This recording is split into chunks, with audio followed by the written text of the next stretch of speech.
ስምንተኛው የኢትዮጵያ ቀን ነው እንግዲህ ዛሬ እየተከበረ ያለው።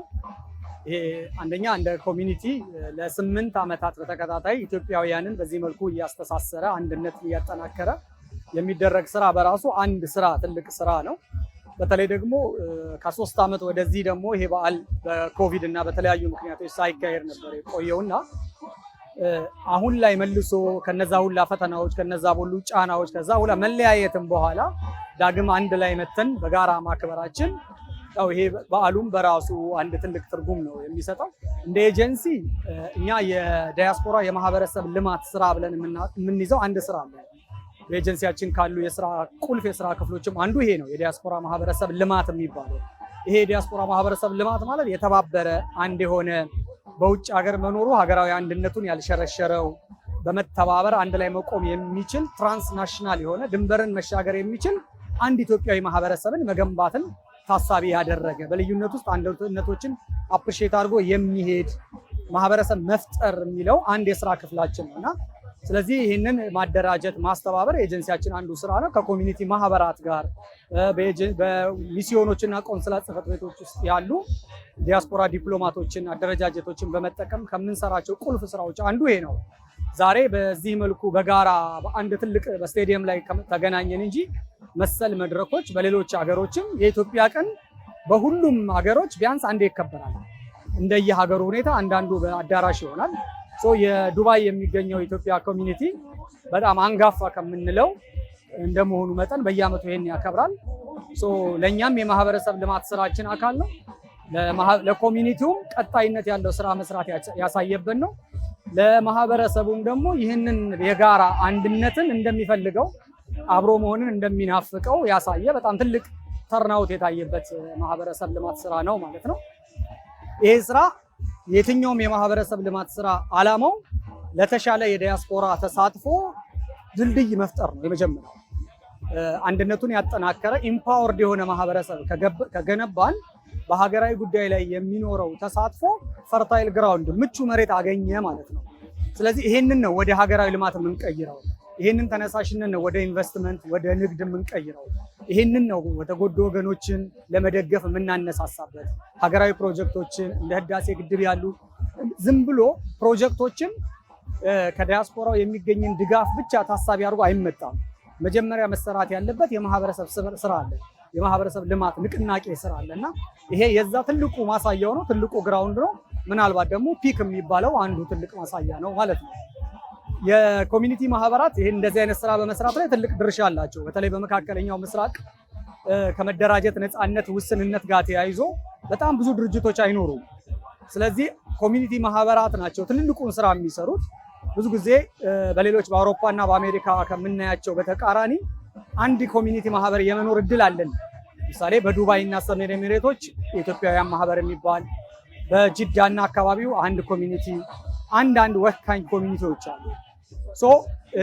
ባለፈው እንደ ኤጀንሲም ባስቀመጥ ነው የትኩረት አቅጣጫ ክቡር ጠቅላይ ሚኒስትራችንም ደግሞ የዲያስፖራ አደረጃጀቶች በተቻለ መልኩ ወደ አንድነት እንዲመጡ በታላቁ ወደ ሀገር ቤት ጥሪ ባስተላለፉት መልእክት መሰረት ማህበራትን ወደ ጋራ የማምጣቱ ጥረት የተሻለ የሚቀለው መካከለኛው ምስራቅ ነው መጀመሪያው።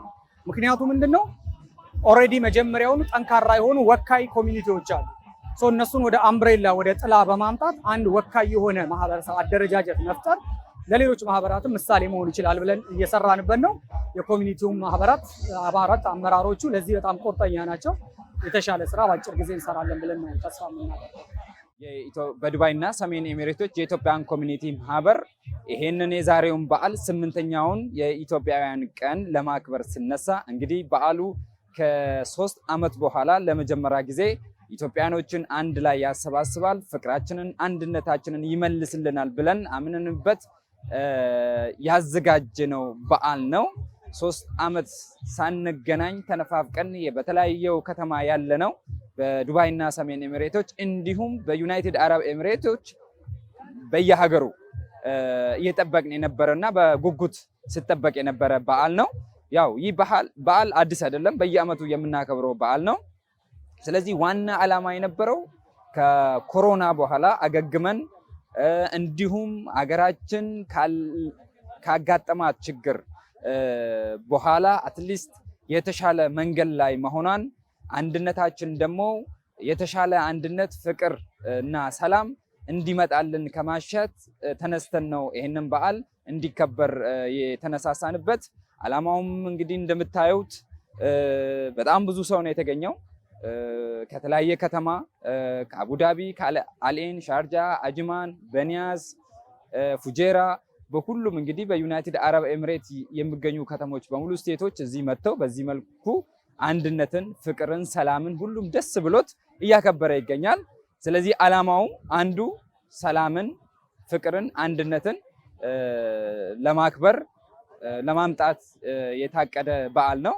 ዜጎቻችን እዚህ በሚድል ኢስት ወይ ደግሞ በመካከለኛው ምስራቅ ያሉ ዜጎቻችን ተመሳሳይና ተቀራራቢ ችግሮች ነው የሚያጋጥማቸው። ይሄ ችግር ሁሉም ኮሚኒቲ ማህበር በግል ከመፍታት ከመሯሯጥ ወይ ደግሞ ለመፍታትም በግል ስለሚያስቸግራቸው እንደ ምሳሌ መውሰድ እንችላለን። ሳውዲ አረቢያ የተከሰተውን ነገር ማንሳት እንችላለን።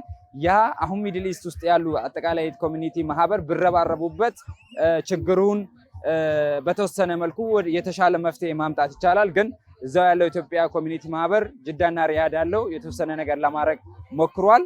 እኛ ይሄንን በማየት በዱባይና ሰሜን ኤሚሬቶች ያለው ኢትዮጵያን ኮሚኒቲ ማህበር የተሻለ ስብስብ እንዲኖረን አንድነትና ህብረት እንዲኖረን ከማድረግ አንጻር በሚድል ኢስት ያሉ አጠቃላይ የኢትዮጵያን ኮሚኒቲ ማህበር አንድ ህብረት ፈጥረን ለአንድ ዓላማ ቆመን ዜጎቻችን በሚድል ኢስት በአረቡ ዓለም የሚፈጠረውን ችግሮች ማንኛውም ችግሮች ለመፍታት ይረዳን ዘንድ ይህንን ሐሳብ አምጥተን እየርንበት ነው ያለውና በአጭር ጊዜ ውስጥ ያው ይህ ሐሳብ መሬት ላይ ወርዶ ሁሉንም አሰባስበን ትልቅ የመካከለኛው ምስራቅ የኮሚኒቲ ማህበር ህብረትን ፈጥረን ምናሳይ ይሆናል። ያው መድረክ ላይ እንደተነሳው አመሰግናለሁ። በዚህ በዱባይና ሰሜን ኤሚሬቶች እንዲሁም በተባበሩት አረብ ኤሚሬቶች የሚኖሩ ኢትዮጵያውያንና ትውልደ ኢትዮጵያውያን በዚህ በዱባይ የኢትዮጵያ ኮሚኒቲ ማህበር በሚያዘጋጀው ዓመታዊ የኢትዮጵያውያን ቀን ላይ ይሳተፋሉ። ከዛም አልፎ በመካከለኛው ምስራቅ የኢትዮጵያውያን ኮሚኒቲ ማህበራትና የዲያስፖራ ተወካዮች በተገኙበት እንግዲህ በታላቅ ዝግጅትና ድምቀት ይከበራል። ይሄ በየዓመቱ የሚከበረው ኢትዮጵያውያን ቀን በዘንድሮ ለ8ኛ ጊዜ ነው እየተከበረ ያለው። ኢትዮጵያውያኖች በአንድ ላይ ተሰባስበው ለመተዋወቅ የተነፋፈቁ ናፍቆታቸውን የሚወጡበት ነው።